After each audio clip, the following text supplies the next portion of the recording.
Hey, everybody, how you doing? Well, that's good. Welcome to the PHLY Flyers Postgame Show presented by Coors Light. Visit CoorsLight.com/PHLY Hockey to get Coors Light delivered or to find a store near you. My name is Bill Matz. I'm your director of fun and games for the evening. Joining me for this postgame is the star of the Anthony Gargano Show. It is JP Zapata. What's happening? JP, we did it. We did The preseason is over. It's over. The Flyers win 5-3 tonight, or 5-4 tonight, I believe was the Got a little wacky at the end. It was 5-4. They almost had a chance to tie it at the end. There was a Dude. bit of a moment, but yeah, I cashed my over. Flyers held on for the money line as well, so we're happy. Thank you, Bet365. But yeah, this was an eventful end to the preseason. 3 fights, 9 goals. We see Fedotov. We see Kolosov. How you feeling? Opener is next Friday. How you feeling going into it? Listen, I'm happy preseason's over. You know me, I'm not much of a preseason feller.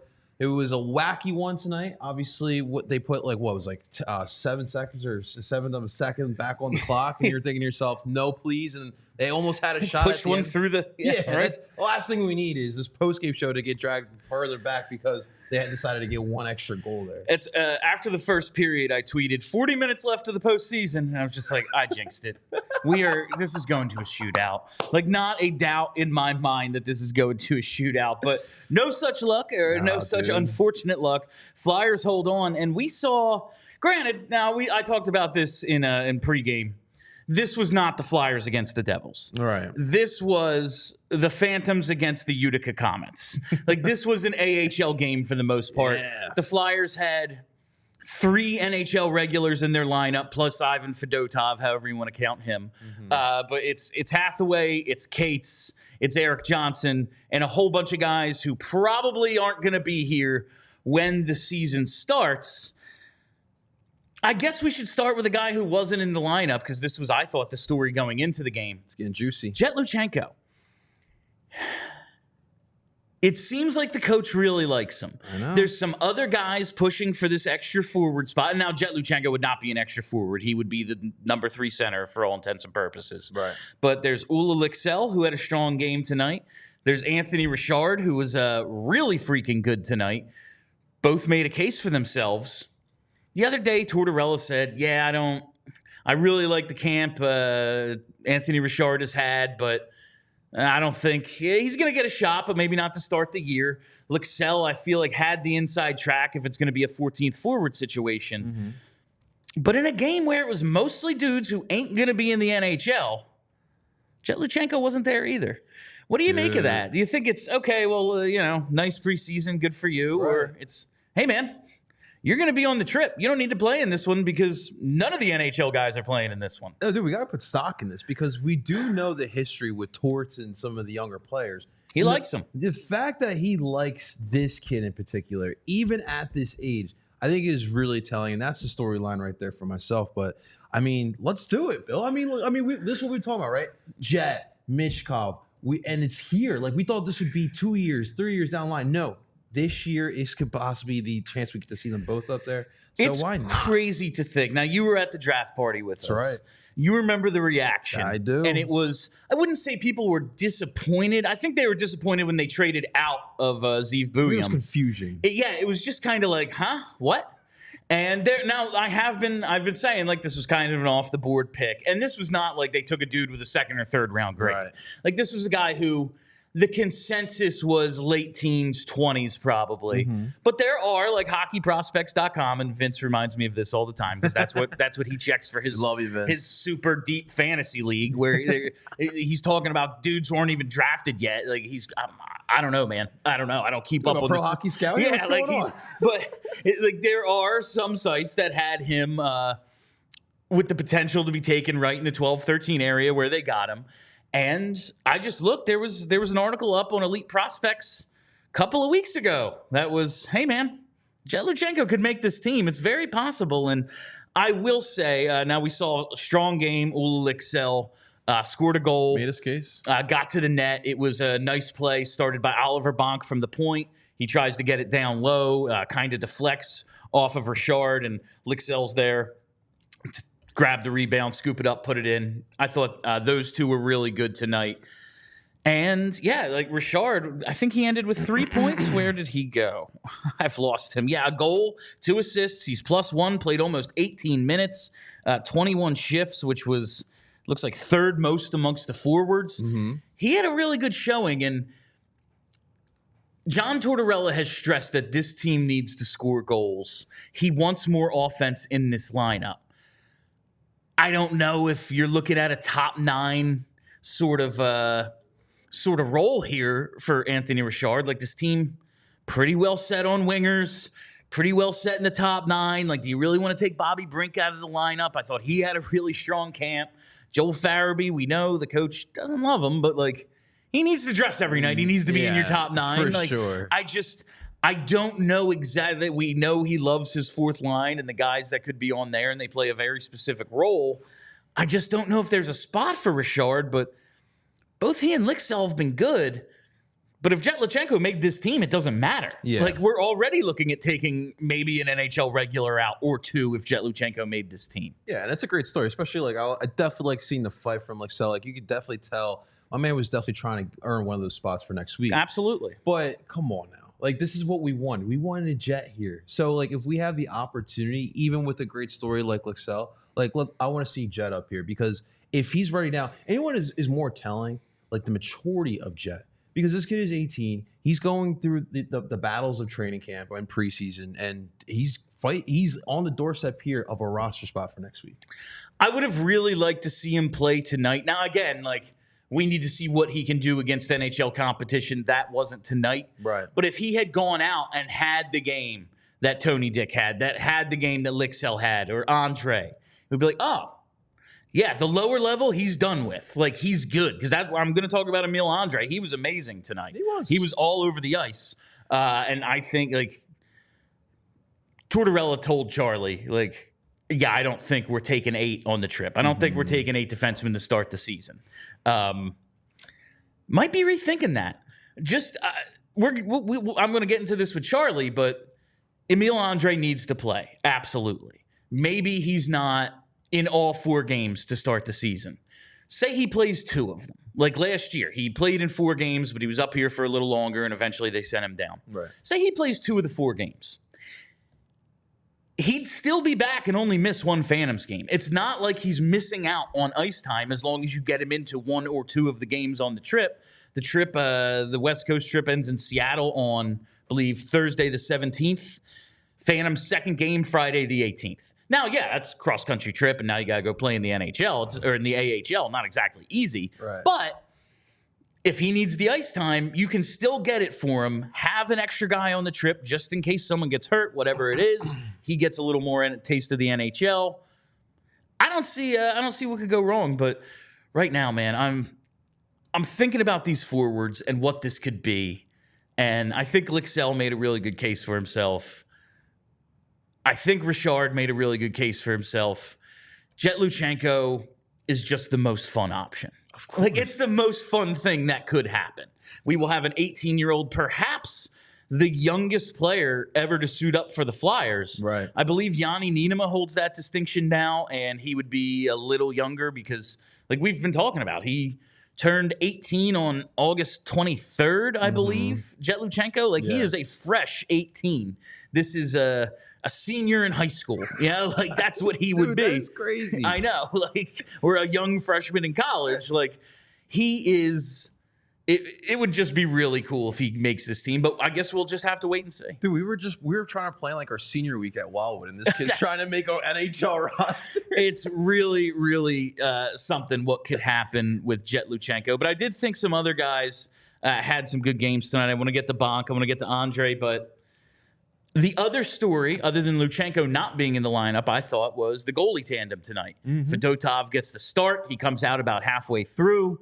Kolosov goes in. Now, by the numbers, it wasn't that strong of a performance for Kolosov. He stops 10 of 13, gives up 3 goals. Fedotov stopped 7 of 8, only gives up the 1. I will say the shots Kolosov gave up were that third LeBanc goal. He's off to the side, completely unmarked on a one-timer. There were some tough stops there. Right. He didn't have a shot, I thought, on 2 of the 3. Not the best night for Kolosov, but I wouldn't say he was bad. No, I wouldn't say he's bad, but I mean, like, we were talking during the game too, especially about like Fedotov. Like, I just feel like, listen, we know his big body, right? And like for most part, he's gonna stop a lot of pucks because of that stature. Yeah. But like and we saw this a little bit last year, and it's hard to judge him last year on the handful of games we saw. But like, I just noticed the lateral movement was just a tad bit slow, and so I wonder like how that's gonna affect. But on a bigger picture here, especially with the goalie situation, like. I talked to you in the offseason, like I really wanted like a veteran goalie here. And I'm just not sure if either Fedotov or Kolosov is ready for some back moment. Now, obviously, Ersson is going to take a lot of the load, right, this year.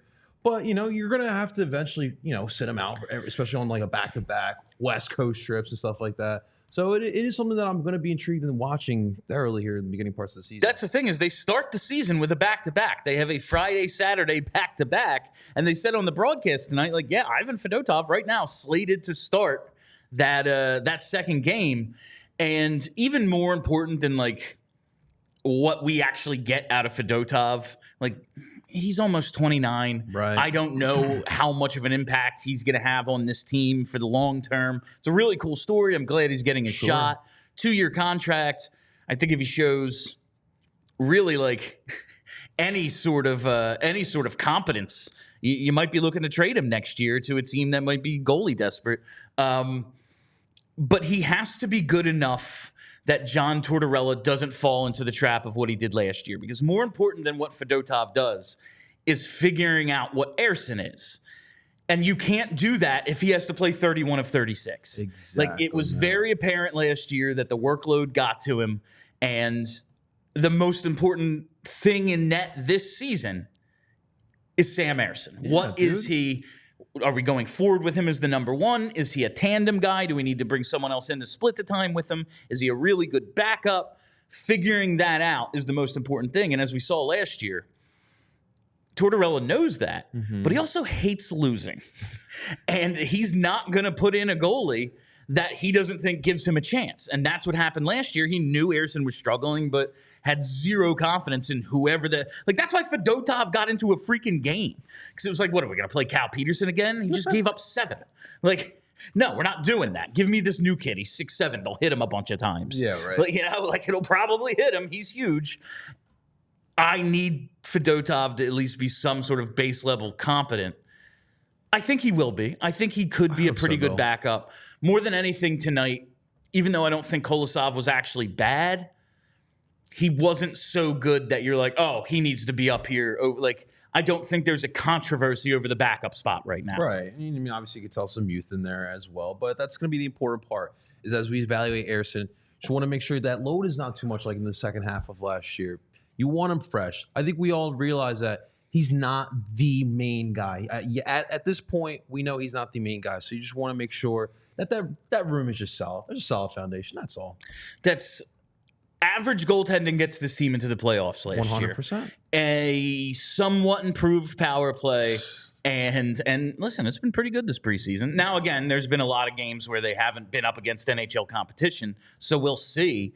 But I just have to believe that a healthy Drysdale and the addition of Mishkov gives the power play a chance to be better than 12.2%, which is an embarrassment. And then if the goalies are just okay, league average. I don't know. Based on last year, this is a playoff team. Yeah. So I'm looking forward to seeing what those elements can do. But the goalie situation is still kind of fluid. But I think for now, it's at least... Yeah, Fedotov didn't look great either, but it's not like Kolosov stole the job from him. No. I don't think that's something we needed. Kolosov is probably going to end up being considerably better than Fedotov. Yeah. But right now, go dominate the AHL, and we'll talk to you in a few weeks. I like that. Listen, the goalie situation is definitely something we all need to keep an eye out. But for me, that power play is much more important because, like we talked about, if that power play is just a semblance of a power play unit, unlike last year, you're probably talking about a playoffs situation last year. And I think the power play is going to lead us to have to talk about Emil Andrae. But first, I got to talk to you about 1-800-588-2300 Empire today.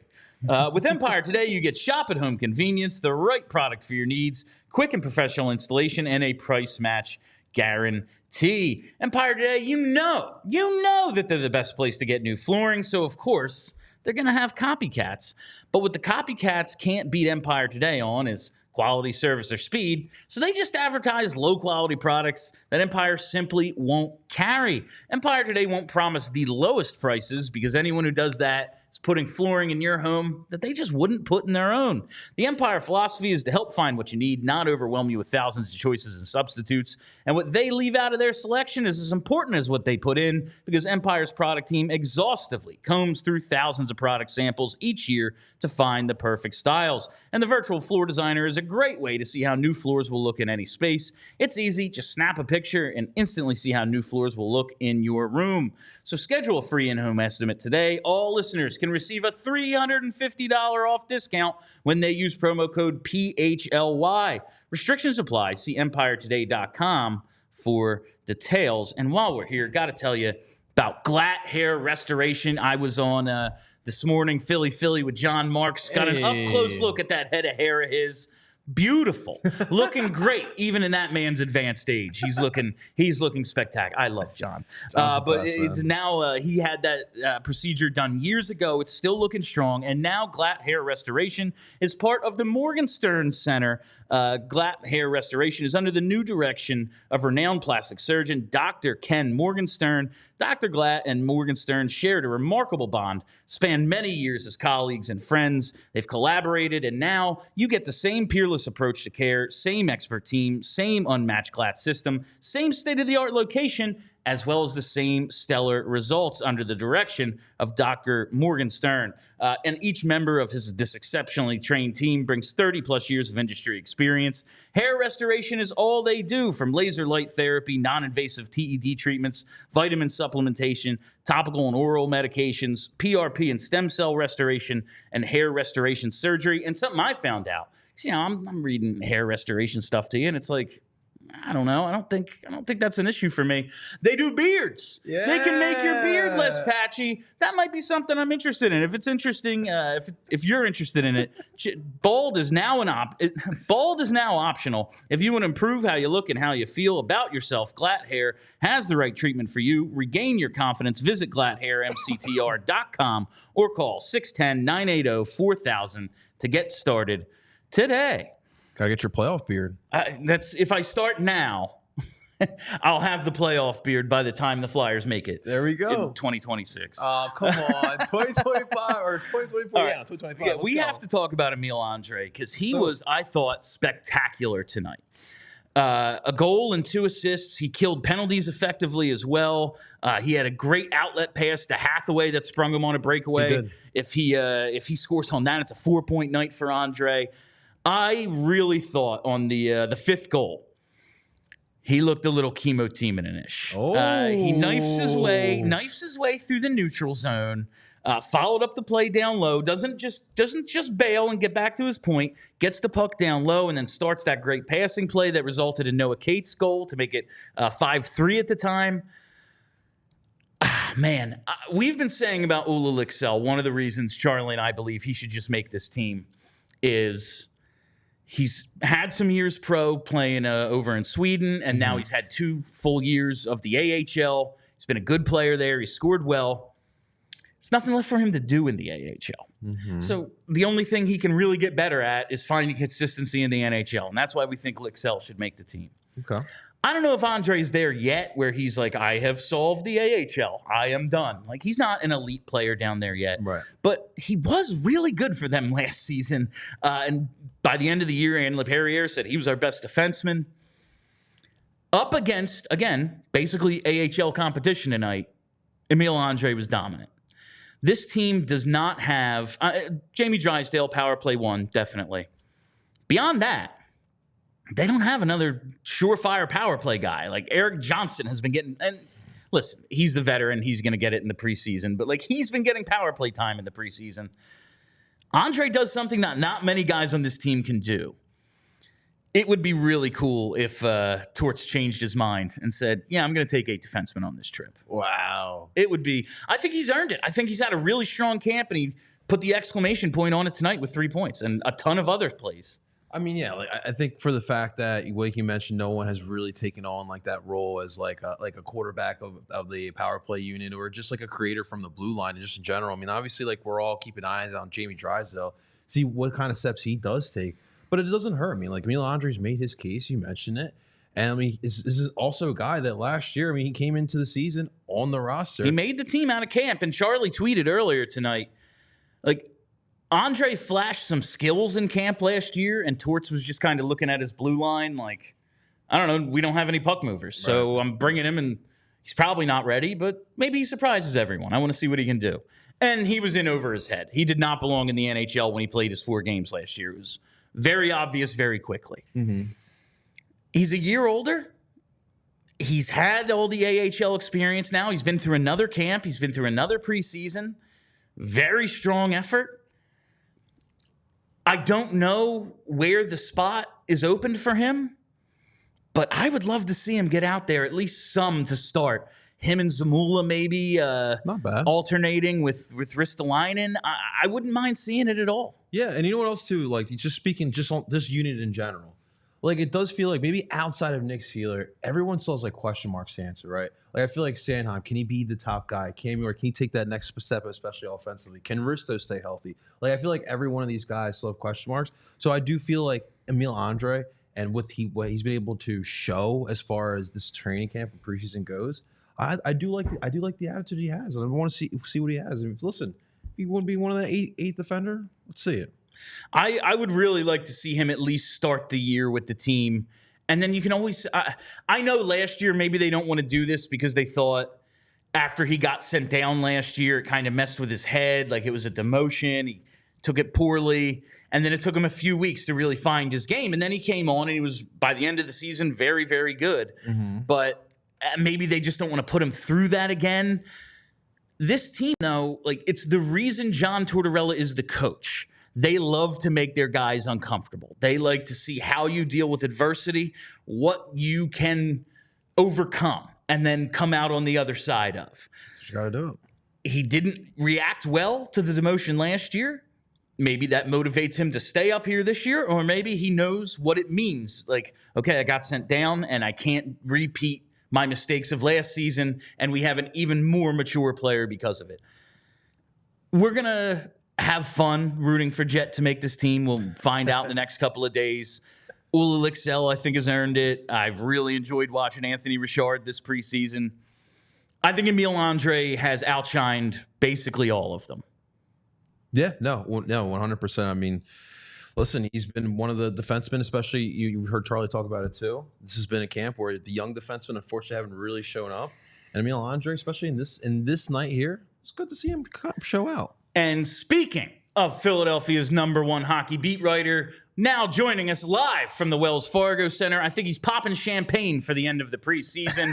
It is Charlie O'Connor. How's it feel to be done the exhibition slate, Chuck? It feels fantastic, William. So happy to be done.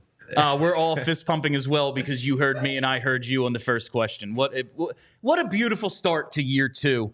The first question I have to ask you tonight is about a guy who wasn't in the lineup, Jett Luchanko. In a game where all but like 3.5 guys were non-NHLers for the Flyers, should we read anything into this? Like, oh, he's with the NHL group. He doesn't need to play in this one. Or, all right, we've seen enough. Well, in all honesty, I don't think the fact that he's not in this game, I don't think you should read much into that at all, truthfully. I really don't.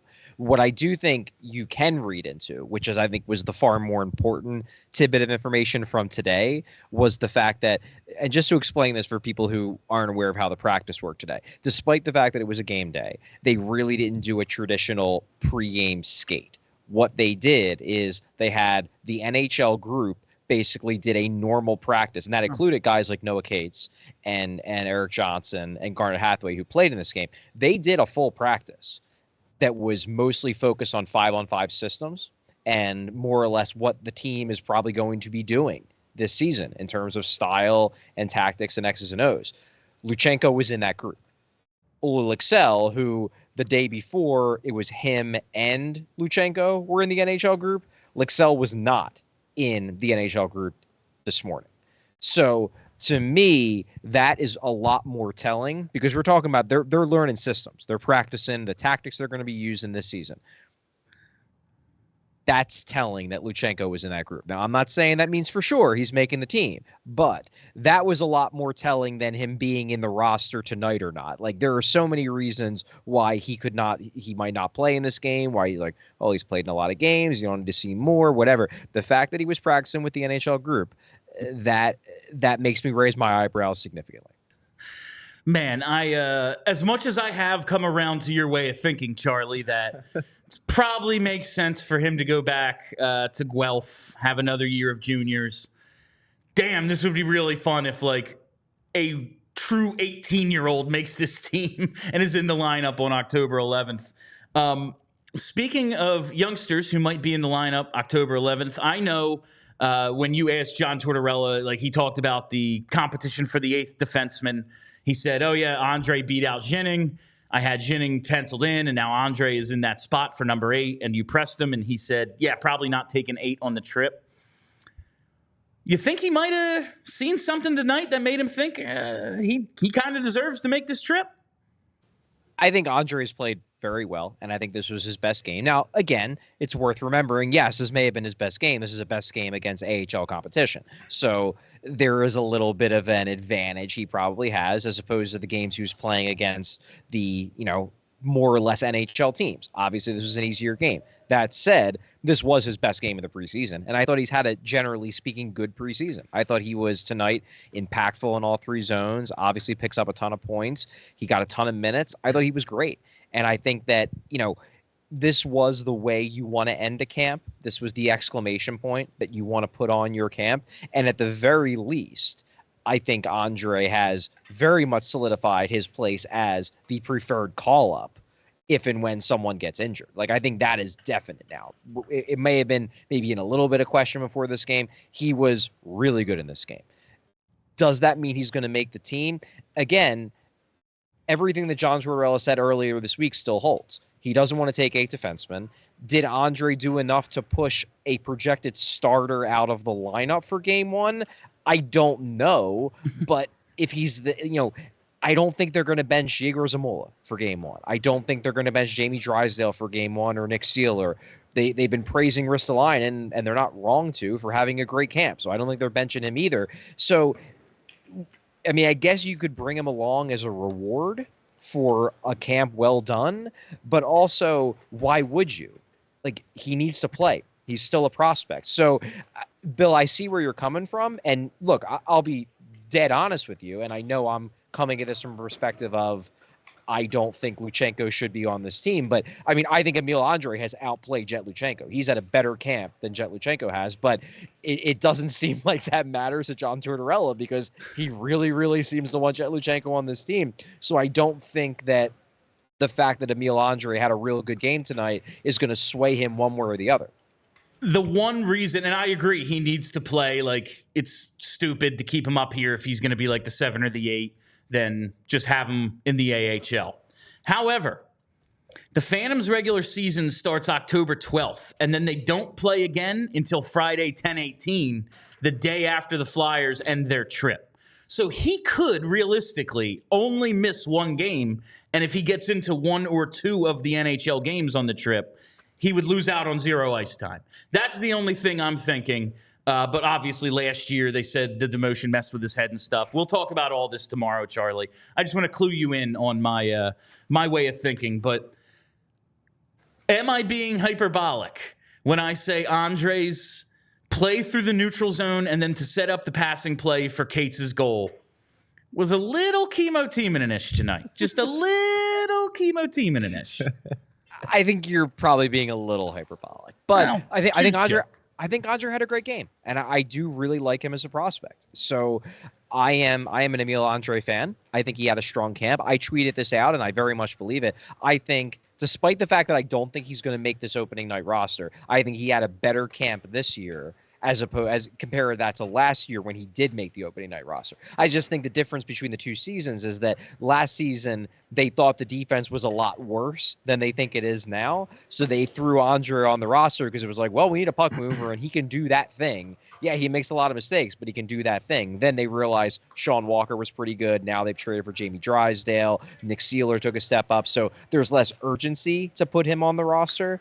But I think he had a better camp this year than last year, and I like the fact that he's progressing. So I come out of this preseason and this training camp feeling good about Emil Andrae, feeling better about Emil Andrae than I did a month ago. And that's the thing that I'm the happiest about.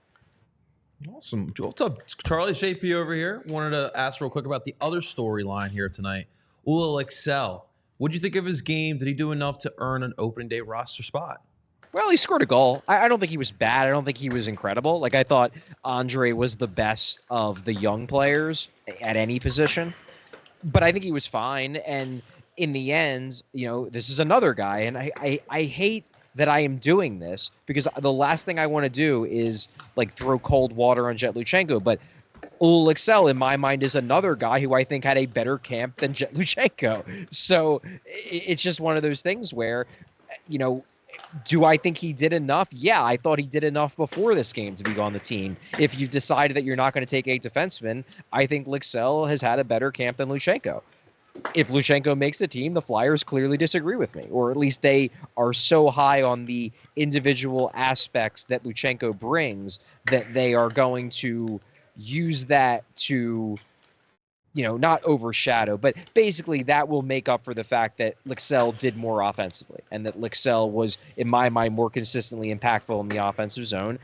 They maybe just feel like, well, we need a really fast center because we don't have any centers that are both really fast and legitimately good at defense and have offensive upside. Maybe that's what they're thinking is, and Torts really doesn't like his center position and thinks, well, this kid might be able to help. Alexei's a wing. So maybe that's ultimately what decides it. But I think Alexei had a fine game. I don't think it was dominant. I think it was fine. And I think he's done enough to make this team. But I'm not the one who's making the decisions. Charlie, there was a real showdown tonight. Fedotov v. Kolosov. What did you think? Well, I mean, the sheen maybe came a bit off of Kolosov, at least compared to the performance he had earlier in the week. I don't think he was bad. A lot of the goals he gave up were pretty unstoppable. That said, he wasn't as sharp as he was in the second half of the game a few days ago. I think that's undeniable. You didn't see the quick glove quite as often. There was one save later in the third period where you saw it, and you're like, oh yeah, there it is. He can still do it, and he moves really well. You can when you're in person, you can see the skating pop even more because he just moves so quickly off his pivots, side to side, things like that. So it's exciting. He's an exciting prospect, but I do think that this performance maybe can calm down the idea of, well, maybe he jumps Fedotov right away. Look, if Fedotov struggles to start the year for the first, 1 month, 2 months, 3 months, look, all bets are off as long as Kolosov stays in North America. But I don't get the sense that he played well enough tonight to change their plan. And their plan very much is starting the season with Sam Harrison as their number one and Ivan Fedotov as the backup. Charlie, what the hell was Sawyer Bolton doing out there tonight? And also, how did he get cleared to come back? Like, that's that is insane to me. And then he fights again and gets himself, 17 minutes worth of penalties. What the hell? What's he doing out there? He had a busted lip. Well, I think it was abundantly clear that he was embarrassed by the way the first fight ended. So what he does is the minute he gets back out there in a shift against, what was it, LaBerge? Not Pascal LaBerge, yeah. Another LaBerge. Yeah. And you could see it. I don't know how much they showed it on TV, but he literally just throws his gloves off and then turns around and starts yapping at LaBerge. I assume to be like, why don't you fight me, you whatever. And then LaBerge obliges, and then they have a much better fight than the first fight. But that was very clearly just him trying to avenge himself because he felt like, he takes the one punch, goes down. Then it seemed like after the first fight, he tried to convince the official to let him continue to fight. And the official's like, no, you just got knocked down in one punch. I'm not letting you fight. I'm not letting you jump back into the fight. So he had to do it another way. And look, there are some people who really like Sawyer Bolton. I think tonight you saw why there are some people who really like Sawyer Bolton, because he drops the gloves a lot. He throws a lot of punches. I don't see an NHL caliber player, but hey, this was functionally an AHL game, and he treated it like an AHL game. Like when he did that second fight, my first thought was like, this is straight out of some 90s Frank Bialowas crap. Yes. Bill must be eating this up. I was shocked that he was allowed to come back into the game, but I also said immediately after the first fight, if they let him come back, he's going to fight again. Like, that was very obvious. You got any more, JP? Yeah, gotta love that in the last preseason game. But Charlie, did anyone else stand out for you here tonight? Look, JP, I'll be honest. This game was a total waste of everyone's time. So, no, I wasn't like taking copious notes about how everyone looked. Emil Andrae popped. I thought Anthony Richard was solid. I thought he was around the same as Luchanko. He was impactful. He scored more points. He looked fast. He's probably the only other guy, but I'm writing a piece that is not on this game because, again, this game was a waste of all of our times. It should not have been played. I'm writing another article that is not on this game, and I was mapping that out during the game. So, J.R. Vaughn's goal? Yeah, that was nice. Cool. Good job, JR. Have fun in Lehigh. This was very much Eagles-Jets fourth preseason game. For sure. The annual toilet bowl vibes. Like a game that has since been stricken from the NFL schedule, you know. Last thing, Chuck. I thought Oliver Bonk, now listen, he hasn't had the strongest camp, hasn't really stood out, and that's fine. He's 19, go back to juniors, make Team Canada, all that stuff, cool. But I thought he kind of rebounded tonight. I thought he made some plays down low. He battled well, a couple of assists early. What'd you think of Bonk? Yeah, I liked his finish to camp. He's not going to make the team. Everybody knows that. I did ask Darryl Williams after the game, because he was the head coach behind the bench, so we got him after the game, about the fact that, look, even though I think we all know Bonk isn't going to make this team, how important do you think it was for him to go out on a high note? He said, yeah, he liked the fact that, Torts earlier this week, and I'm sure he was doing it behind closed doors too, he kind of challenged Oliver Bonk, said, you play too slow. He's got to play faster. Smart kid, a lot of talent, got to play faster. And I think they like the fact that tonight, even though it's not going to mean he's going to make the team, it's very much not going to mean that. It shows that he doesn't sulk. He doesn't let it kill his confidence, that he can take those public critiques and then integrate it into his game and be better. I think they like that about him, and I'm sure they like the fact that he responded the way they wanted him to being publicly called out by the guy who they hope in a year or 2 years or however long is going to be his NHL coach, as long as John Tortorella keeps coaching. All right, Charlie, the next time we do this, it will be for real. But before that, I will see you at 4 o'clock tomorrow for our regularly scheduled programming. All right, sounds good. Thanks, guys. Take it easy, Chuck. That was Philadelphia's #1 hockey beat writer, Charlie O'Connor, coming to us live from the Wells Fargo Center following the Flyers' 5-4 win over the Devils. This is PHLY Flyers pregame, brought to you by our friends at Coors Light. And while I have you here, just a minute, I got to talk to you about our other friends, our friends over at Ace Hardware. That's right, Ace Hardware. They're the place with the helpful hardware, folks. If you've got a leaky pipe, Ace Hardware Home Services is around the block with everything you need to fix it, including the person to do the fixing. Same goes for air conditioning issues, maybe that faucet that you've been meaning to fix for months. Listen, we all think we're a little better with the home repairs than we are. You start the YouTube video, you're like, this looks easy, and then suddenly you've taken everything apart and you don't know how to get it back together. Avoid all of that with Ace Hardware, because they have the person for that. Because they're not just they're just not the helpful hardware folks. They're also the helpful home service and repair folks. From plumbing to heating and cooling, they've got the trusted pros to keep your home humming all year long. Ace Hardware Home Services. We're bringing helpful home, the helpful you love from the store, now to your front door. Visit Ace Hardware Home Services online at acehardwarehomeservices.com to get started on your next project. And you get that next project started, maybe have someone from Ace do it for you. And that frees you up to go to more events. That's right. And the best way to go is with Game Time, baby. Game Time has a new feature called Game Time Picks that makes getting tickets for your favorite live events even easier. Game Time Picks filters out the fluff to show you only incredible deals on great seats, so you don't waste time searching through thousands of tickets. And that's a super new feature. It's wonderful. But they didn't lose any of the old features either. The all-in pricing, you can toggle this feature to show the total upfront, no surprise fees when you check out. Very important. Maybe you're going to go to some baseball playoff games this weekend. Maybe you have that in mind. Check it out with Game Time. There will be no surprise fees, everything right up front, plus the seat views. Get a panoramic view from your seat in the app before you buy. The low price guarantee. Game Time will credit you 110% of the difference if you find tickets in the same section and row for less. And it's just great, man. It's Game Time's great stuff. Your purchase is covered with the most flexible customer service policy in the ticketing industry. That's the Game Time ticket coverage. Always make sure you're on the secondary market. You don't know.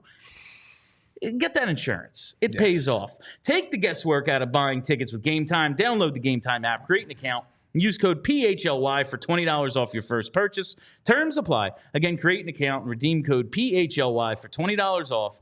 Download Game Time today. What time is it? Game time. All right. I think your wife told us not to tell you, but I can't do this to you.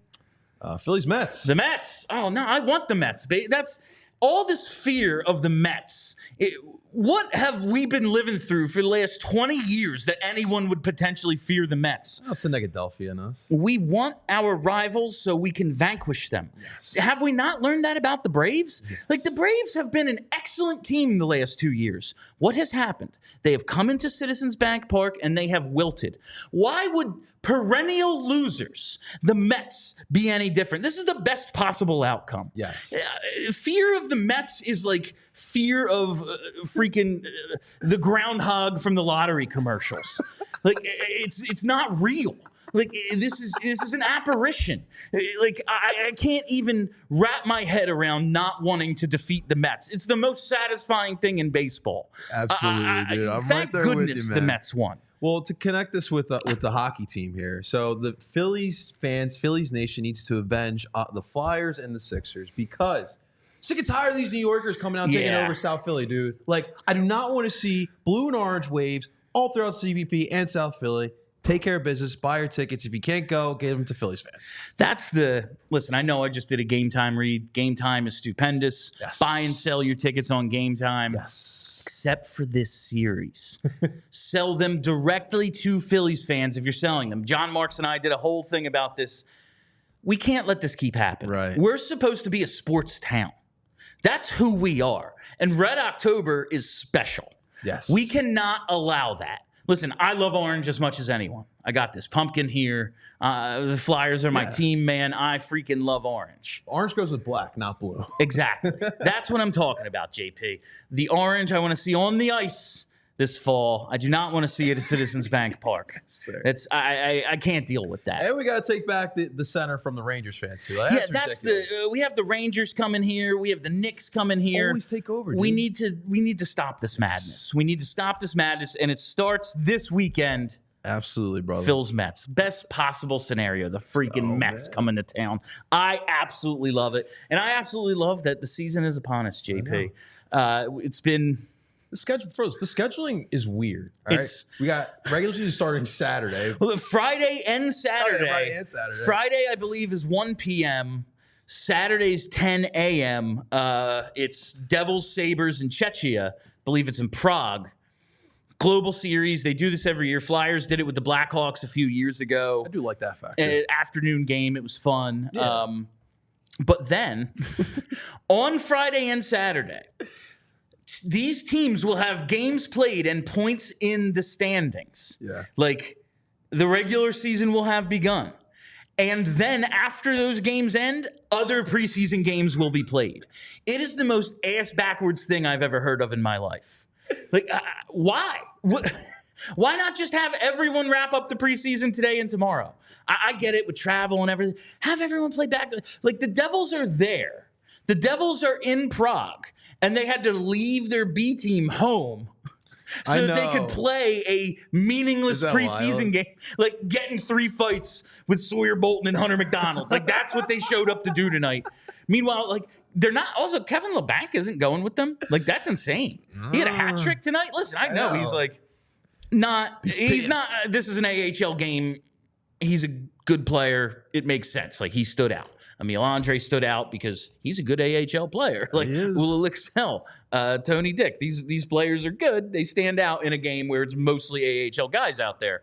But like, oh, he scored a hat trick. You're not taking him. He's not your 13th or 14th forward. Like, Yeah. that seems insane. But whatever. I don't care about the Well, Devils. Devils are probably sightseeing But over there. he's here. Like, that's gotta suck. Yeah, like, man, I got a ticket to Utica waiting for me. Like, this is something. But I guess it's better than being an Albany River rat.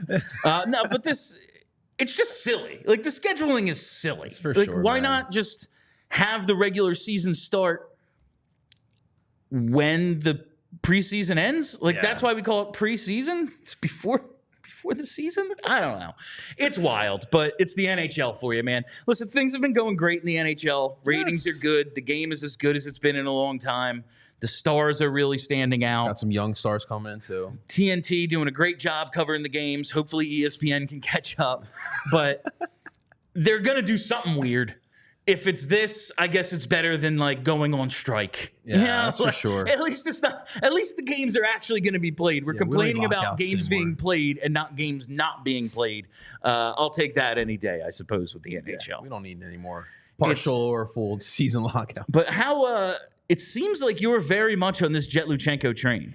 I am, dude, and it goes back to the point I bring up, and that's like Flyers Nation, Flyers fans have not had much hope over the past couple of years. And so what the young players exemplify is that hope. And it's not even just Jett. It's obviously Michkov, but it's also Tyson Forrester. It is the Bobby Brinks of the world. But like the young players, they bring hope to people because we can envision hopefully hoisting a cup with some of these young players. That's what that brings, man. It does. And it's very funny. Like John Tortorella, he gets painted with this brush, and he is in many ways like an old school guy, a curmudgeon, get off my lawn. I don't care what the stats say. I think he very much knows what the stats say, and he understands them and is playing a character sometimes. Yeah. But you hear him say things like, "Oh yeah, I'm just gonna let Michkov go. Like I'm not gonna overload him with defense, away from the puck stuff. This team needs to score goals, and he's better at that than anyone we have. So I'm gonna let him do that, and all my play the right way stuff. We'll save that. We'll save that for when he's like a master of the offensive game and now learn some new things." Yeah. Last year, Emil Andrae, he's like, yeah, he's not ready, but we need guys who can maybe do what he does, so let's see. Like Bobby Brink last year, gave him a shot. Tyson Forster didn't even have that great of a camp, gave him a shot. He ended up having a really strong rookie season. I think he's a little less of a curmudgeon than he leads on. Like he really likes these young guys too. He's also not dumb. Like he knows how to spot out talent. Yeah. And obviously you can see it with Michkov. And he wants, I think more than anything with Luchanko, on a normal path, there is a good chance John Tortorella never coaches Jett Luchanko. If he takes a year or two to get to the NHL, which is completely normal, especially for a dude who is just 18, he might never get that chance to coach him. And he really wants to get his hands on this new thing. He's like, this dude flies. He already has so much of the little parts of the game down. Like he's good defensively, like Charlie said. I've been tracking some of his face-off numbers. He's not great in the face-off circle, but typically young players are very, very bad at face-offs. And he has not been very bad. He's been mediocre and maybe a little below average, but not bad. Not getting his ass kicked in the face-off circle. He's already so good at these little things. He's like, man, if he can just learn on the fly a little bit of offense, I'm gonna be credited with this. Like, and I don't know if that's his main motivation, but he's definitely like, I can bring something out in this kid, and everyone's gonna go like, okay, that was torts. What else gets me excited too? So obviously I'm looking. Everyone saw Jordan Hall's tweet this morning. But the lines of the big group lining up Luchanko with Joel Farabee and Bobby Brink. That doesn't get you guys excited? That's the thing. As much as I think it probably makes sense to let Luchanko go back, like I said with Oliver Bonk, go make the World Juniors team, show out in Guelph, do your thing, man, in the juniors, and then maybe next year. The idea of Luchanko Brink and Farabee is so much more fun than Lawton, Brink, Farabee, Cates, Brink, Farabee, Paling, Brink, Farabee. Like, this is so much more fun because we don't know. Right. Like, I like Scott Lawton a lot. I know exactly what he is, though. Scott Lawton cannot surprise me at this point. Nope. Noah Cates, maybe he could. I don't think so. Like, I know what they are, and I know what they're gonna be. Like we always say on the main show, Luchanko, mystery door. Could even be a boat. Like, you just don't know. And I think John Tortorella, like all of us, is really excited by that idea. Like, this could be, who knows? Yeah. Like, what if he struggles for 2 days and then figures something out and suddenly takes off? We saw him stick with Tyson Forster last year. First 15, 16 games, yeah, Forster's doing all the little things, and that's great. But first round pick, he's playing in the top 9. He's here to score, man. All right. We need you to put the puck in the net. And he just didn't. He just could not buy a goal. And then it started to come. And then he ends the season with 20 goals as a rookie, and you go, nice rookie season. Okay, right. Real nice. If they give Jett Luchanko at least this 9-game tryout, I'm hoping they give him a long enough leash. Like, he's not going to be awesome in Vancouver. Like, Friday night in Vancouver, I really doubt when we're doing this post game next week that I'm like, oh, star of the game, Jett Luchanko. That would be a big surprise. I would. But I think he might be, because we keep hearing how mature he is. He might be good enough to figure it out on the fly. Yeah. So by December, January, February, we have a real nice player on our hands and a very strong compliment to Farabee and Brink, who we need more out of than we got last year. Yeah, and you know, Torts is another thing too. That's gonna be a storyline that everyone's gonna keep watching this year too, and especially like the fan base, because like the fan base when it comes to like the benching, like they got fatigued with it too. So I mean, like this year, you brought up the point about the style of play last year, right? Playing like that muck and grind type of hockey. You know, when you don't have the top end talent like you do this year, that's kind of what you have to do. But now you do have some of the top end talent. I want to see how Torts maybe gets a little bit looser this year. And I want to just see, like, I know they have a very strong penalty killing rotation already. For sure. And as a center, like, that's the one area Luchanko has really struggled is defensive zone draws. You don't get the advantage in the defensive zone. It's just difficult. And it's especially difficult for a rookie. But you get that speed on the penalty kill. He's a breakaway waiting to happen. Like, if you just throw one pass a little slow across the top, it's Mike Richards with a rocket up his ass. Like, he's gone, man. And that's really probably exciting for the coaching staff as well. Just this idea that if we use him right, he might be able to figure this thing out and make our team better because he's good at so many little things already. No, I was asking during the game. Do you think the PK has as many goals as they did last year? Because that was a ridiculous clip they were scoring on. It was, I think they were 14 or 16 shorthanded goals last year. They have that. It's the power kill, man. They're excellent at it. That's a ton. I don't know if they can match that total, but I bet you they lead the league again because it's their strategy. We're out here to 16 goals scored last year. 16 shorthanded goals. That's a lot. Yeah, dude. Like, they had 3 in one game, I think, against Dallas. That's ridiculous. Was it Paling had the most, right? Yeah, it was TK led the team. Paling had a few. I think Walker had 1 or 2. Like, it was. I mean, 16. That's a lot. But it's their strategy to push the envelope even when they're down a guy. So I'm looking forward to it. All right, Bryn, let's hit those super chats. Love it. All right, just a couple of super chats tonight. We'll get the first one here from JH. Why not us, Bill? I've seen enough. Give me sexy Alexei. Also sending love to the PHLY crew. Awesome, thank you very much, JH. Always appreciate hearing from you. Why not us? I think Alexei Kolosov has some tools and might end up being a really good goalie. Yeah. I think what we saw tonight is reason enough to be like, slow down. He's probably going to end up being better than Fedotov. I have no idea if Fedotov's any good or not. He looks weird. Like, that's the thing is you look at him and goes, all right, stop 7 of 8. It's not like his numbers are bad in the preseason. They've been fine. Serviceable enough. But you just watch him playing. Because sometimes it's just, what is he doing? Yeah. He's very odd to watch. But that just, throw a 6'8" dude in goalie pads, it might just look awkward. We need to bring up Kelly Hinkle here. She had some great analysis. That's Kelly Hinkle mentioned. I meant to bring this up earlier. Alexei Kolosov sits on the bench in his helmet. Now and Bryn she actually got Anthony's one of the Anthony's. It's Mingione, his tweet with the picture of him sitting on the bench with his helmet on.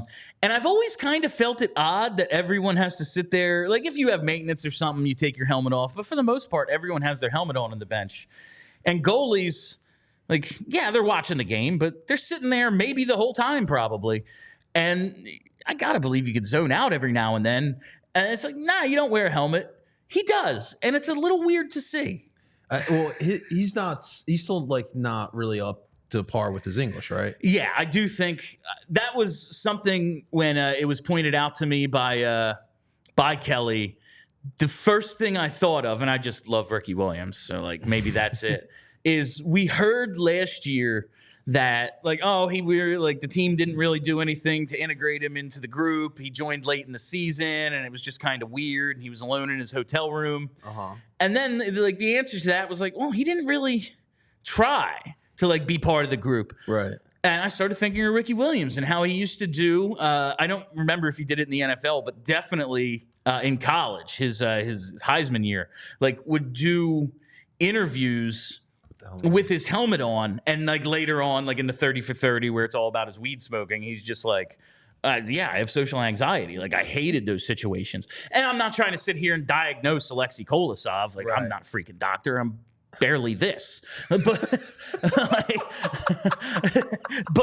barely, but I just like, I wonder if it's like a comfort thing, or maybe he's just smart and doesn't want to get hit in the head. Yeah, I was thinking that too. Yeah, pucks coming to the bench all the time. Right. Maybe he just doesn't want to get hit in the head. Like that's pretty smart. I was just like, why the hell is Sawyer Bolton allowed back in this game? He doesn't want to get Sawyer Bolton. Like, like maybe it's as simple as that, but it's just weird to see. Usually see them with the backwards hat on and he's wearing his helmet. He did eventually get into the game, so maybe it's part of his routine. Like maybe trying to stay ready. We always see goalies like before a game, like out in the stands, and they're doing the visualizing thing, and they're just like running the game in their head. Maybe he's one of those guys who like does it with their helmet on. Like if he's gonna play, he's wearing his helmet. I don't know. I need a couple questions. I need to know if this is a regular thing. Like, will he be doing this in the Yeah, I guess we have to see him play more to know if it's what he always does. And what do the teammates think as well? Like, they find this weird. Like, dude, what's wrong with this what's one? he doing down there? Like, Yo, RoboCop? What's going on, RoboCop? Like, RoboCop. All right, Vince says, "Why not us?" Why of course, not us? Vince. Of course. Vince. Why not us? Listen, anything could happen. Who the hell knows? It's hockey. That's right. It's basically pinball. Like crazy stuff happens all the time. And the last super chat here from Patrick says, apparently backup KHL goalies are required to keep the mask on while on the bench. All right. Oh. Well, that answers that. The Shouts to KHL Patrick. has potentially more sensical traumatic brain injury rules than the NHL does. Like the NHL's like, yeah, Sawyer Bolton, you just got knocked out. Go ahead, you can play. And the KHL's like, no, wear your helmet on the bench. It honestly, I think it's cool. Like I love the guys who warm up without the helmet. Like that's what I would do. Absolutely. Yeah. As soon as I started playing men's league and didn't have to wear a cage, I went just helmet, no covering or anything. Right, that's insane. I think it's cool. Also, like men's league, the puck's not leaving the ice. Like, we're out here to disguise our drinking as exercise. Like no one's, but like this is the NHL. The puck is going real fast, real hard. It does make sense to have your helmet on. I do find it insane. Like back in like Bernie Prom was wearing the Jason Voorhees mask, and no one else is wearing a helmet. like that's insane, dude. But like that is like all back then. The puck rarely left the ice. Like it was a thing. God forbid. Like they're using the basically flat wooden sticks. Like. Yeah, every goal is along the ice. They all look like murderers. But yeah, that's okay. So that's great information, Patrick. You have to. That's apparently the rule in the KHL is goalies wear their mask on the bench, and smart idea. This is his real first exposure to North American hockey. There you go. All right, well that's it, JP. That is a wrap on the preseason. That is a wrap on tonight's PHLY Flyers postgame presented by our friends at Coors Light. Grab an ice cold Coors Light. Choose chill every single time. 82 games this season, hopefully more. We're going to be choosing chill every post game. So make sure you're following us right here on YouTube and set that reminder bell so you never miss a live show. Charlie and I will be back here tomorrow at 4 p.m., our regularly scheduled show to break down all things preseason and these roster battles that still may be going on. Who's to say? Follow us on Twitter at PHLY_Flyers and follow the podcast wherever you get those. Just search PHLY Flyers. That's it for us. My name's Bill Matz. That's JP Zapata. Till tomorrow, you stay loose and sexy, Philly. We